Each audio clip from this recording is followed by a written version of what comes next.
everyone. Welcome to the show. This is Joyce Bender on Disability Matters. So excited to be with you as we are celebrating Black History Month. And that is important to me because whether you have a disability, no matter what minority group you represent, it's all about equal rights. And you can't have equal rights if you don't talk about it and talk about the month where we are honoring someone, whether it's people with disabilities or women. So I'm very excited about our show today. But first, I have to thank the 170 countries listening to the show. Wow. Do you remember when I used to say 14? I used to say, and we have 14 countries with listeners. Things have really taken off. And so I want to thank you because how could this happen without you? And specifically, Singapore, you are in the top two, meaning after the United States as the country with the largest listening audience. Thank you. Thank you. No matter what country you're in, even if you're one person can make a difference. All you have to do is tell about this show or send the podcast. There are, with the State Department, there are American embassies in every country. So if you want to go talk to them about how you can get this show out, I have been to Japan, South Korea, Indonesia, Kazakhstan, Panama, all across Asia. And that may be why, now that I think about it, that I am very well known in Asia. But no matter where you are, one person can make a difference. So don't underestimate that power. Then to my great listeners in the United States and the Americas, wow, you are just awesome. Really awesome. Yeah, I love you. Here, I'm doing that. Here, see, I love you so much to all my listeners. You are so great, great followers. Keep in touch with me. Um, couldn't say enough about you. And to our sponsor, Highmark. Highmark, I always say Highmark sets the high mark for other companies to follow. Yes, they have been the lead sponsor for years of this radio show.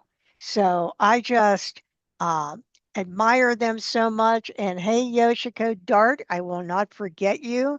Yoshiko is the widow of the late, great Justin Dart. And Yoshiko, I found something in the mail. Let me see if I have it right here. I believe I do have it here. Let me see.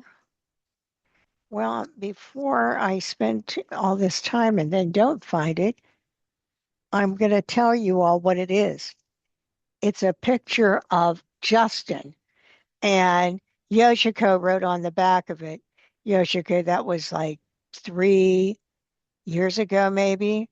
And Justin Dart was the great, great general of the entire ADA unification to get the X signed. So always have to remember Yoshiko Dart. So as I said, we are celebrating Black History Month and could not do that with having our own president and CEO of the African American Chamber of Commerce of Western PA. As you all remember, I'm headquartered in Pittsburgh. Yes, best city in America.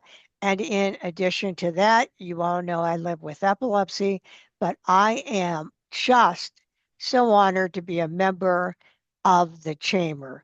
So, Barãta Bey, welcome to the show. Thank you, Joyce. And thank your listeners for having me. Well, it is such a pleasure to have you. And you are a recurring guest. So it's great to have you on again. But I am excited to hear what is happening at the chamber, like what's happening at the African American Chamber of Commerce right here in Western PA. Yeah, so what a way to start it off. There's been a lot going on, and as I'm sure your listeners know, are aware around, especially around the world, as they sit back and they watch the daily news of what's happening here in the United States. There's a lot, and there's a lot of challenges that we're faced with now, and that's not missed by the small business community, especially the African American and minority small business owners, and all small business owners for that sake.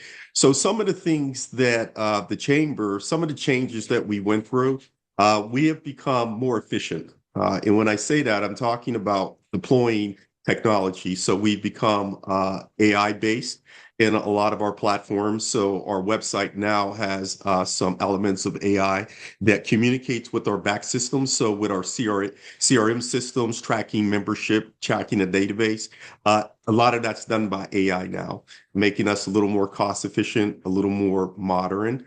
And some of the other things that we're really proud of is that in 2026, we are working with the University of Pittsburgh to bring in some interns to really help us build out our strategy around how we deploy the AI technology that we have in place currently to make us a little more efficient and making sure that we're compliant. Because as you know, Joyce, and your listeners know, technology's rapidly changing. And as you are implementing something into an organization like the chamber, as soon as you get it implemented and as soon as you think you got your head wrapped around it, unfortunately, it changes night and day, and you spend more time staying up to date on the technology that you kind of forget about the policy side of it. So we want to make sure that we're getting some help. So we have some of the brightest brains coming in from the University of Pittsburgh to help us figure that out.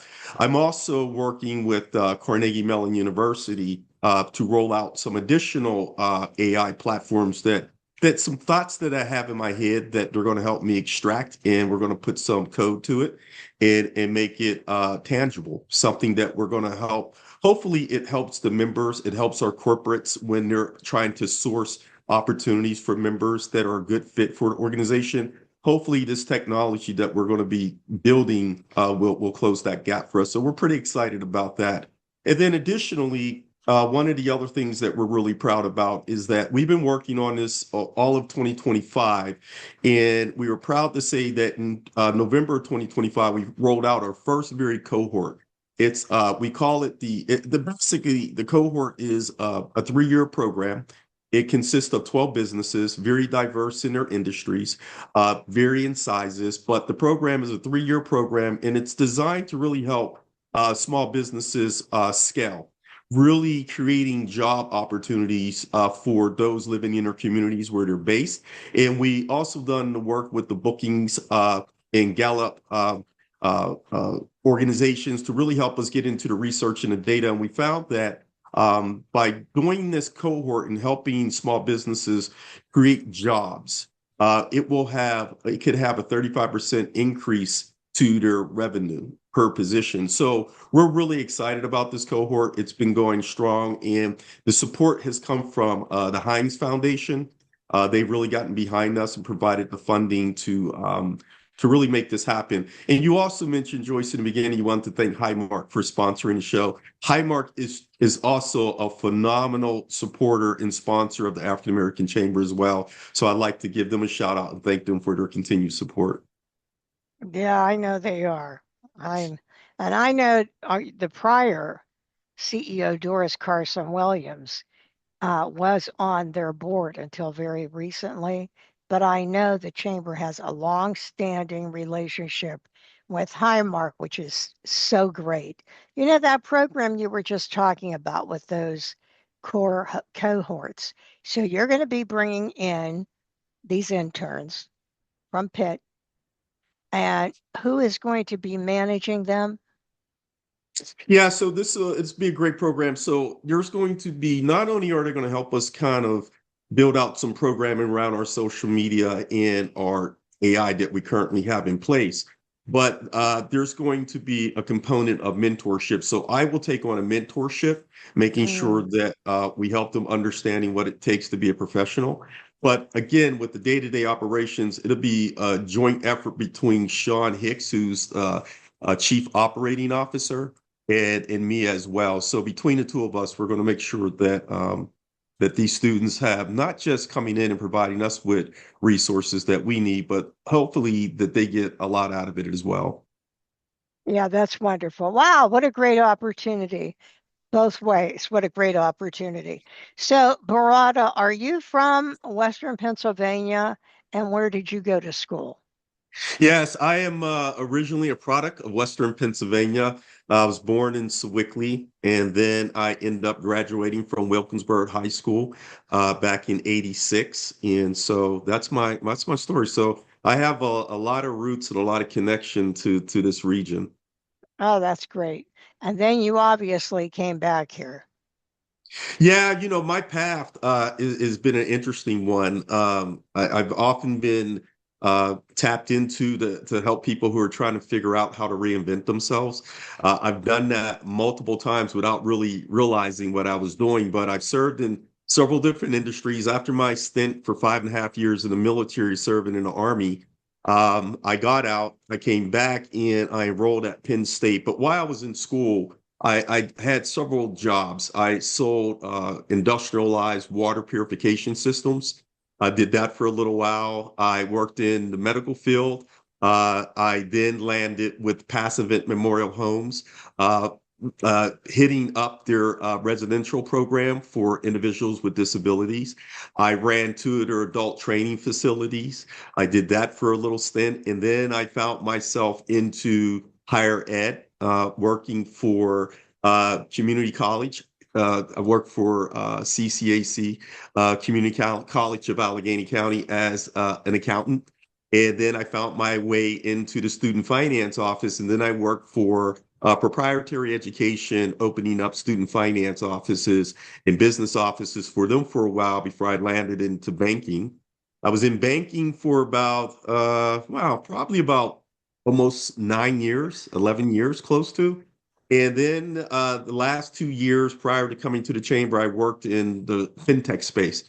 I was the director of community finance for North America for a fintech called C-Note, based out of LA. I did that for 2 years before I was tapped to come to run the chamber.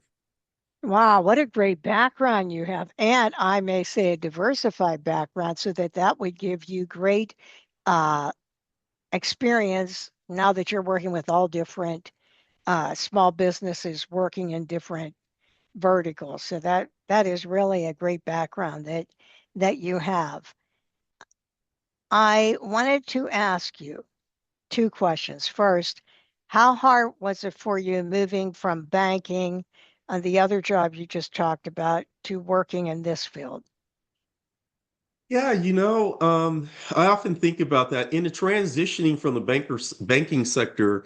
It may seem like it was elite, but it really wasn't. When I worked for the bank, my core mission was around economic empowerment. I served as the community development officer for some of the large banks. And prior to that, I was in a retail space for a short period of time, about a year and a half before they tapped me for my talents to go and run community development. So in that space, there's a lot of focus around, it's banking. So you're always worried, focusing on capital, right, and opportunities and so forth. But with the community development, from that lens, you see it a little different. It's just not about the percentages and the numbers in capital. It's about taking the bank's capital and deploying it into the communities to help local communities thrive, help cities thrive, and help a region thrive. And so, as community development officer, I was always in a unique position that I was taking the resources from the bank and deploying them into the community to help the communities thrive,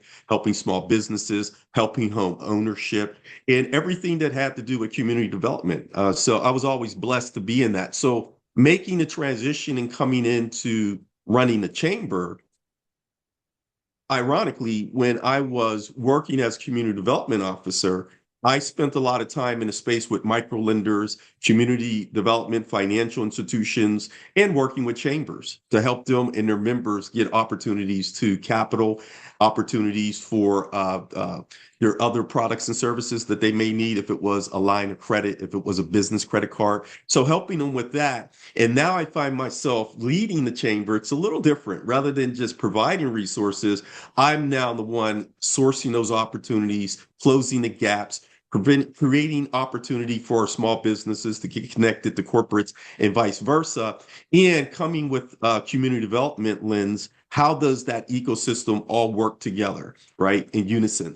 And so it's just not small business. It's about how do we help this ecosystem be healthy, thrive, and continue to move forward so that everyone has parity within it.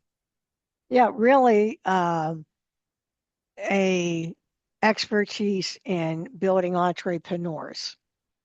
I mean, it's more than, as you said, what it was before. Now you're connecting these entrepreneurs to business opportunities, the small businesses. So that is really that's really awesome. So you alluded to this earlier, but I have to ask you, how are you weathering through this difficult climate that many people are weathering right now? Yeah, it's difficult because Joyce, as a member of the chamber, we are diverse. We have African American, we have Caucasian, we have LGBTQ business owners, we have Asian business owners. So every one of the members are impacted some way, shape, or form. And for each of those groups, it looks a little different and it feels a little different.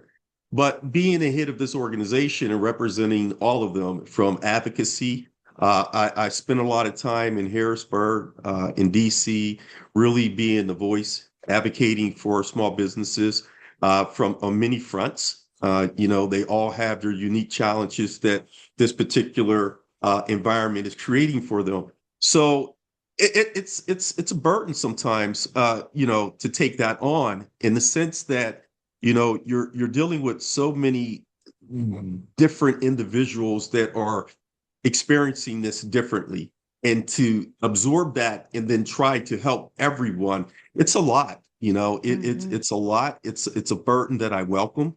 I take the responsibility, and I feel honored to be in a position to try to make a difference.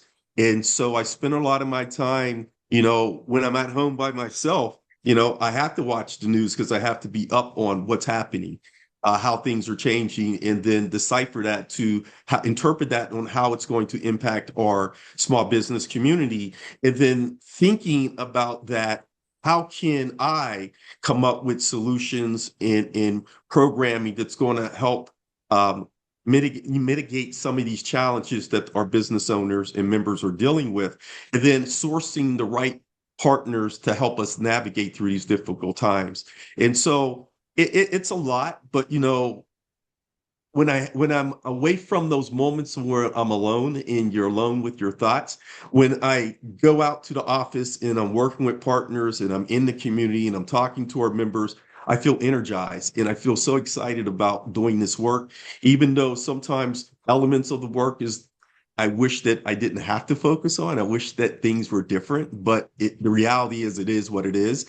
And so I take great pride in making sure that I'm focusing and coming up with the best solutions to help bridge a lot of these challenges that our members are facing. Yeah, because when people say to me, oh, things are terrible and I'm not getting anywhere and I've just almost given up, I say, oh, too bad, because that opens a door for those that aren't giving up. That's right. What you have to do here is move forward. No That's matter it. what, you have to move forward. I tell all small businesses, get out of your mind, no paralysis, move forward and communicate. We all have to be there for each other. I have to call Barada and say, hey, Barada, this is what they're doing with the African community in Harrisburg, Philadelphia, or New York, whatever it is. Something I think would help him. Or here's a foundation I think would want to work with you. And Barada has to call me and say, hey, Joyce, this company's hiring people. I think they would consider people with disabilities, but we all have to do that.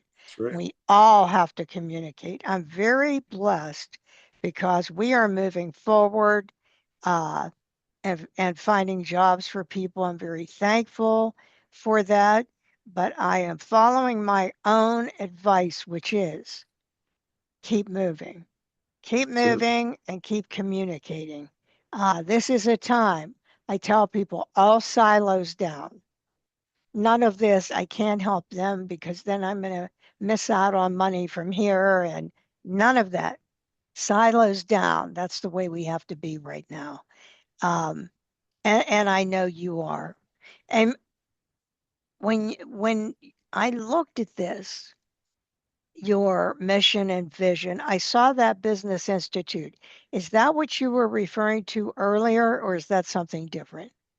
No, so the Business Institute, just for your listeners, so the chamber is a 501(c)(6), but we also have a foundation arm of the chamber, which is our Business Institute, which is a 501(c)(3). And so that allows us to function and partner with corporations, foundations. We run all of our programming out of the Business Institute. And so it's a very important component of the chamber, allowing us to do the things that we're doing. And so the cohort that we're running in partner with a great organization called Entrepreneurs Forever, they are the facilitators, really doing the hands-on and helping developing and delivering the curriculum for these small businesses. And partnering with them, that's all housed in our Business Institute. And so we're able to foster a lot of support through the Business Institute. Our mentoring and coaching program is through the Business Institute as well. So that's the main hub of everything that we do, which is through that Business Institute. And that's what it's all about. Bottom line, investment, helping the businesses. As a matter of fact, I wonder when you talk to large corporations or anyone listening to the show right now, what do you tell them is the benefit of joining the chamber? Yeah, so I always tell our large corporate partners this. It's real simple. Like everyone has a need, right? Each organization has their individual needs that they have to reach outwards to get that support to be able to accomplish that. Um, so I tell them that by partnering with the chamber, you're streamlining that process. You get a direct line to all these businesses that are capable of coming in and adding diversity to their network, but also getting them connected to businesses that they probably didn't even know about that's in their own backyard. And so it's a direct pipeline to those businesses, to those resources. But then also, not only that, it's a great way. A lot of the corporations in Western Pennsylvania, we're blessed to have them, like Highmark. They really do believe in giving back, in supporting. And so by joining the chamber, we're also helping them. We're providing that ROI for them to find meaningful ways to get connected and give back to the community. So if they have an interest around small business, but let's say use Highmark as an example, they're in the healthcare industry, right? They have social determinants of health that they're really worried about, things like that. And then under that umbrella, there's workforce development, there's housing, there's small business, and so forth. So we're providing them an avenue that gets them directly connected indirectly with small businesses. So the resources, the monetary resources that they provide to us to allow us to leverage and facilitate these programs is having a direct impact on these small businesses, making these small businesses healthier so that when they're at a position to where they can now manage a larger project like Allegheny Health or Highmark may have, there's that connection. It pays right back into the system, helping them be more profitable, helping the community as a whole, and strengthening and enriching the ecosystem that we're trying to build. Yes, and I think this is so important. Uh, African American Chamber of Commerce. Of course, it's wonderful for you to do the right thing and contribute. But I also want to tell you, you're contributing to an organization that will benefit you and can help you. And if you're a small business, oh my goodness, this Mr. Barata Bey, he's got it going on. He's going to be able to help you immensely. But if you don't reach out, not going to happen. So, Barata, I'm going to do this again, but taking a moment. If you're listening to the show right now, how do you make a donation? Yeah, so the best ways you can go to our website, which is AACCWP for African American Chamber of Western Pennsylvania.com, and you can make a donation directly that way, or you can call us. We love to talk to folks. We really love to talk to folks because it's also learning about what they're seeing in their region because we cover 10 counties. So they can call us directly at 412 362 oh, wait a minute. I'm drawing a blank on that number. I'm so sorry. But yeah, they can reach out through the website or they can call us directly and we'll be able to provide that information. So they can reach us at 412-392-0610. That's the correct number. And that will go directly to our receptionist that will direct the call either to me or Sean Hicks, or they can leave a message and explain why they're inquiring with the chamber, and we'll get back with them promptly about just answering any questions they may have. And if they want to reach out to you through the website, they could do that also. They Just can go do to that the also, contact or us. yes, they can even send me an email directly. And the email is my first name, Barata at AACCWP.com.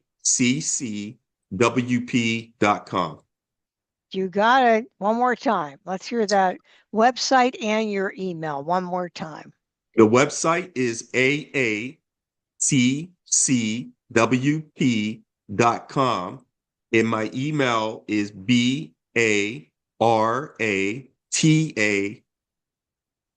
at AACCWP.com. Okay. Well, with that, and I hope you'll take time to go to that page, make a donation. Remember what I said. We're all in this together. And remember, you can be African American and have a disability. Trust me. That is the way it is. And I will also tell all of you listening throughout, the Americas, throughout the world, that all the time, the chamber, all these years, supported me and supported the mission of employing people with disabilities.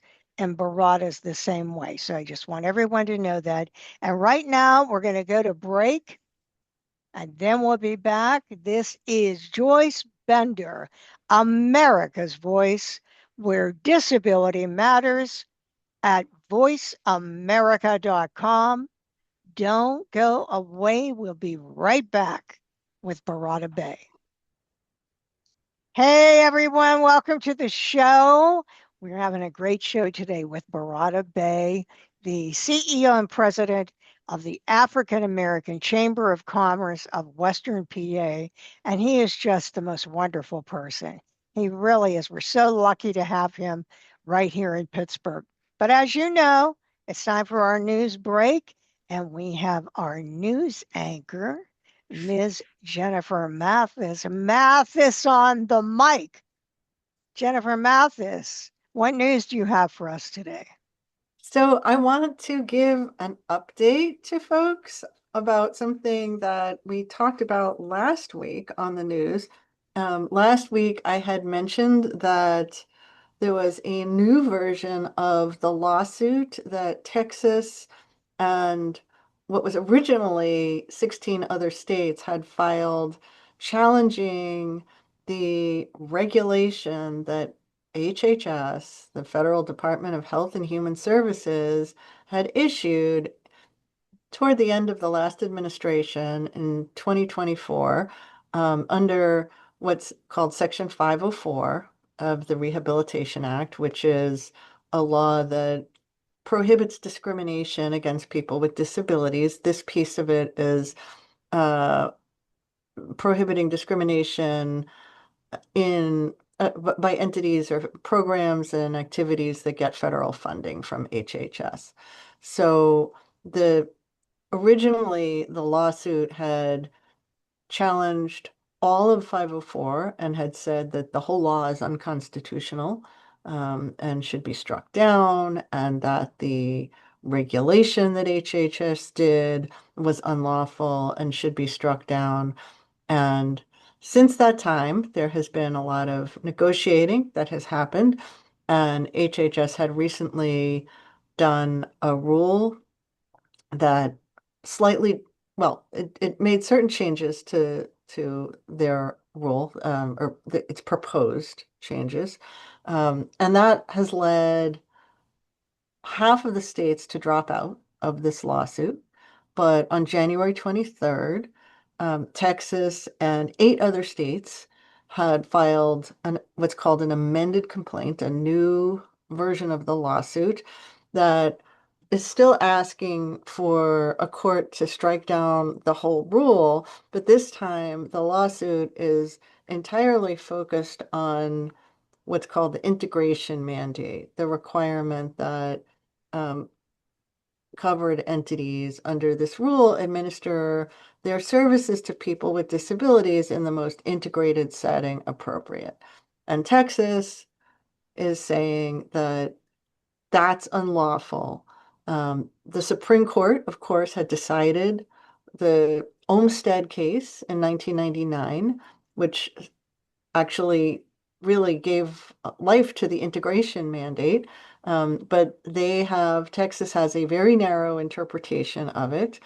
And Texas is saying that the requirement that covered entities administer their services in the most integrated setting appropriate is unlawful. And the part of the reg that talks about placing people at serious risk of institutionalization also being a potential violation of the law, that's unlawful. And so essentially, they're really getting at the core of the integration mandate. The integration mandate is one of the most important rights that we have, to have people with disabilities not be unnecessarily segregated, shut away in institutions. And this is really kind of, one of the most fundamental rights in 504 and under the ADA.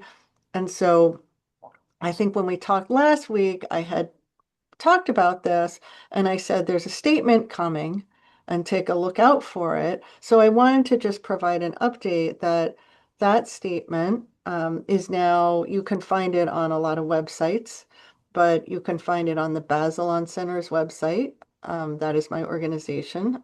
It's BAZELON.org. It's right there on the homepage. You can find it on DREDF's website, the Disability Rights Education and Defense Fund's website too. The statement is from the ARC, the Bazelon Center, the Center for Public Representation, DREDF, Justice and Aging, and National Health Law Program.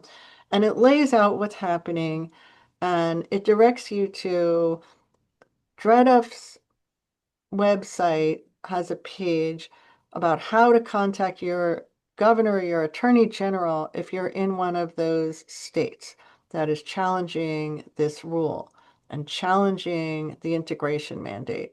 And so they give you the contact information, who the attorney general is, and how to contact them. And if you are in one of these states, and I'll list them, then if you care about this, reach out to your state attorney general and the governor to say, please stop attacking the integration mandate. Those states are Texas, Alaska, Florida, Indiana, Kansas, Louisiana, Missouri, Montana, and South Dakota. And if you go to dredf.org, they have a section on their website where you can just click on it right on their homepage, and it will take you to the page which tells you how to contact your attorney general. That is great. I just want to say, it seems like we made a little progress. Well, we had made progress in that there were 8 states that dropped out of this lawsuit, which is a big deal. That's because of the other things that HHS has already done. But that was not enough for Texas and the states that are still on there. Well, that's good. Why I'm saying that, everyone, everywhere, you've got to go out there and contact your senator or your congressman. As I've told you before, you may not think those calls make a difference, but they do. They do make a difference. And so pick up that phone. Don't sit back. Pick up that phone and make that call. Jennifer and I, for years, talked about, oh my God, we're worried it's heading toward institutionalization for people with mental health disabilities. That would be horrific. So, there is no, oh, I don't have to worry about that. You have to worry about everything. So, I would say make that phone call, make that phone call. And Jennifer, do you agree with that? You're right, Joyce. And I talked about contacting the attorneys general and the governors, but you're right also about contacting your members of Congress because that can only help. And they can also, they should know that if their state is challenging the integration mandate and they can they can put pressure on the state as well. And if you are wanting to read more about this, remember Bazelon.org. The information is out there as it is on DREDF, DREDF.org. And our Jennifer is a senior person right at Bazelon. So make sure you check out Bazelon, Bazelon.org. And Mathis on the mic, thank you so much. We'll look forward to hearing from you next week. Okay, see you next week. Thank you. Bye-bye. Talk to Bye. you then. Yeah, Barãta, we have a news spot every show. We're the only place that has this news spot about what's happening nationally in the disability community. And we're so lucky to have Jennifer Mathis because she is a real national powerhouse. So thrilled to have her on. I wanted to talk to you about the cost for a large and small organization. That is there a difference? How does that work? Yeah, so the that's a great question. So the chamber has several different tiers, but we make it so that it's inviting to everyone that wants to participate. So we have the self-employed, the individual that doesn't is just launching their business. They may be still operating out of their living room, out of their garage, or out of the back of a car. That membership is $200, and then we have small businesses that basically that has 200,000 to 2 million in revenue. Their membership is about $300. And then we also have supporting membership. That's majority of small businesses. That's $300. And then we have associated, which is for nonprofits. That's again $500. And then we have the chairman circle. That's about $1,250. And then we have financial institutions. We have a lot of financial institutions that are members. For them, it's about $3,000 if they're under 500 million in assets. And for financial institutions that are above that, it's 5,000. And then we have corporate sponsorships. We get into the sponsorships. That's 5,000. And then we have the presidential roundtable, which is $10,000. So we have something for every business at whatever size they are, or for those organizations that like nonprofits that still are businesses. We're trying to get them to understand that they still need the support of a chamber as well. So we have a space for them as well. Right, because I'll never forget when the CEO, when I was the national chair of the Epilepsy Foundation, and we had got this huge grant in.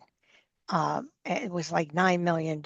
And he said, we got this grant and it was restricted for this restricted fund. He said, but I have to get enough money in to turn on the coffee. And what he meant, of course, you can get all this money, and if it's all restricted, well, That's not for the operations of the organization. And I like what Barada said about sometimes people don't realize that it is a business, and that's true. I don't care what it not for profit. You still have to have, more money than what you're spending. I mean, it's still a group where you have to have your financial report. You still have to have money. So I know a lot of people need to think differently about that. And I wanted to talk to you about when you meet with small businesses or anyone listening to the show now, as you said, whether the one person uh, working out of their house or a mid-size small business, what do you say to them as far as what you can do for them? Yeah, so that's a great question. And a lot of times they'll ask me that, like, what's the benefits of joining the chamber? So we can go down about the networking, about the opportunity to get connected to corporate procurement processes and things of that nature. But I also like to put it back on them because it is a mindset of, what you put into it is what you get out of it. And at the end of the day, the chamber belongs to the members. So I spend a lot of time, wanting to understand their business a little more. So I will go out and do a house call. I have no problem with jumping in my car and actually going to see the business because, you know, I've been at this for a long time, and one thing that I understand, the success of a business is a lot of things than just sales. It's about your culture. If you don't have a healthy culture, then your business is not functioning the way it should be. It's about your expenditures, like where's your dollars going? What do you see as a priority? So understanding, taking a peek underneath the hood, so to speak, to understand how they're operating, what their culture is like, understanding, getting to know the staff members, the team members a little better to help them identify if they got the right people in the right seats, right? So, understanding that and then having that conversation about, what are your pain points? What are the things that you're having challenges with? And Joyce, what I will say in having that conversation, I got an ear for listening for what they don't say, because that's going to identify the things that they don't know. A lot of times small business owners don't know what they don't know, and that could be a troublesome place to be. And so I try to listen for that, to try to identify those things that I feel they should be asking me about but they're not, and then I can explore to see what level of understanding they have of that. And if it's not where it should be, then that's a great starting point. Let's focus on the things that you aren't asking me, because they're going to come back and bite you in the worst way. Oh yeah. And don't do that because you're not, what's the point? You're not helping yourself if you don't think about what do I need? Where can I get help? And I assume, Barada, that one of the ways you help them is just connecting them throughout the community to opportunities. That's exactly it. So for me, it's all about, I operate on the premise of ecosystems, right? And so the needs that these small businesses have, especially in this climate, where we've unfortunately seen where there's been attack on diversity, equity, inclusion. It's been made to be a bad thing. And so a lot of times corporations have to rethink about how they talk about that. And so, for us, I'm telling the small business owners that you're part of a unique network. We have over 681 plus members, all very different industries, all doing different things. They're at different scales. Some are in 5 countries, got patents. Some are operating at a cars. But needless to say, this is what I'm trying to get to, is that whatever that business needs, there is another business in the network that can provide that for them, and then vice versa. So there's a robust ecosystem that they could tap into. And if you're not getting that big corporation contract, you know what? There's enough business within the network to keep everyone afloat. Ah, that is so good. And by the way, you're listening to Mr. Barada Bey, the president and CEO of the African American Chamber of Commerce of Western PA. If you don't know him, you should. So, Barada, I always think about you're so poised. You're just so professional and kind, and yet you're a force to be reckoned with. So you had to be influenced to be like that. Either that or you have someone in history that you really admired greatly. So my question is, who is your role model? Wow. I have so many role models from my time in the military working with Colonel James E. Shane Jr., who was being promoted to a brigadier general. Uh, he was a big influencer on how I think and how I carry and conduct myself. He was a man of 5'7", but full bird colonel getting ready to become a brigadier general, and just the respect that he demanded because he was always precise, but he always treated people so fairly. He was one. Martin Luther King Jr. Is always a big one. Thurgood Marshall was another big influence. W.E.B. Du Bois. They were such influences because in my life that it encouraged me to go and join the same fraternity that all three of the last that I Ah, mentioned were a part of, which is the great fraternity Alpha Phi Alpha Fraternity Incorporated. I'm a member of that fraternity because these men, I just looked up to them that how they were poised, they stayed focused, they stayed the course, and they fought the good fight through some very difficult times. yeah, well, you certainly have good role models there. Yeah, and that's really neat you did that you went to those same schools. That's Yeah. awesome. Well, Barada, how can we help you? We have listeners throughout the country, around the world. What can we do to help you? I would say, just identifying businesses because even though we're in Western Pennsylvania, we're doing some things that are very unique in how we're deploying AI and things of that nature. I would say the biggest support is that, monetary support is always great because we're a membership-based organization. We don't build or sell anything. But, that type of support is always welcome. But for me, it's also about word of mouth. If you identify a small business or a nonprofit organization that is struggling, but yet plays a key role in the community that you're in and they need some assistance, have them reach out because I am all about sharing what the things that I've learned over my career, making sure that other organizations are healthy and doing well, because at the end of the day, our society depends on these organizations to help everybody. We need to lift everybody up. And there's so much work to be done out there that no one organization can do it alone. That old adage that it takes a village, it really does. It takes everyone. You said it, Joyce, in the beginning where you said this is not a time to be operating in a silo, right? And so I truly believe in that. So I think the biggest thing is supporting the chamber and getting the word out there, making sure that if you find an organization that's in your neck of the woods that is struggling, the chamber is a resource. I've been privy to work across most of the cities in this country, and I understand what they're going through. So I can provide some type of resources and help, even if it's just advice and in giving an air and helping them navigate through a challenge that they have. Just get that word out. Let them know that the chamber is a friend, and they can always call, even though we're based in Pittsburgh. I'm willing to help and spread the word. Just let them know the chamber's here, the work that we're doing. Share the website. Say positive things. Just word of mouth goes a long way. We're growing. We're one of the fastest growing chambers in Western Pennsylvania. When I came on board, we were 642. We are now 681 plus members, and we're growing. Yeah, So good. I just want that growth because that growth represents the fact that people are identifying that they need help and they see us as a valuable resource to help them with that. So, Okay, and we've been talking to Barada Bey, President, CEO of the African American Chamber of Commerce of Western PA. One other thing I will suggest, if you go to Spotify, Apple, Amazon, almost every social media platform, you are able to listen to this show. In other words, you could grab that show and get the posting and send it to someone else. So if you're listening and you're thinking, oh, I wish so and so had heard this show, do what I say.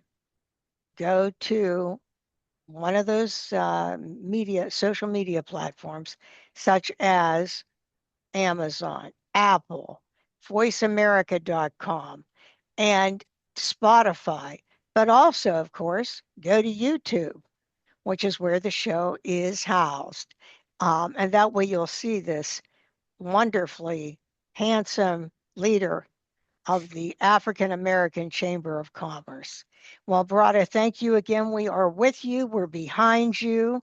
And I appreciate everything you're doing for this city. And we end every show with a quote. So today that quote is, "Alone, I cannot change the world, but I can cast a stone across the water to create ripples," said Mother Teresa. Teresa. This is Joyce Bender, America's Voice, where disability matters, at voiceamerica.com. And in the words of Mary Brocker, when you get up tomorrow and you have to make a choice, choose joy. Talk to everyone next week.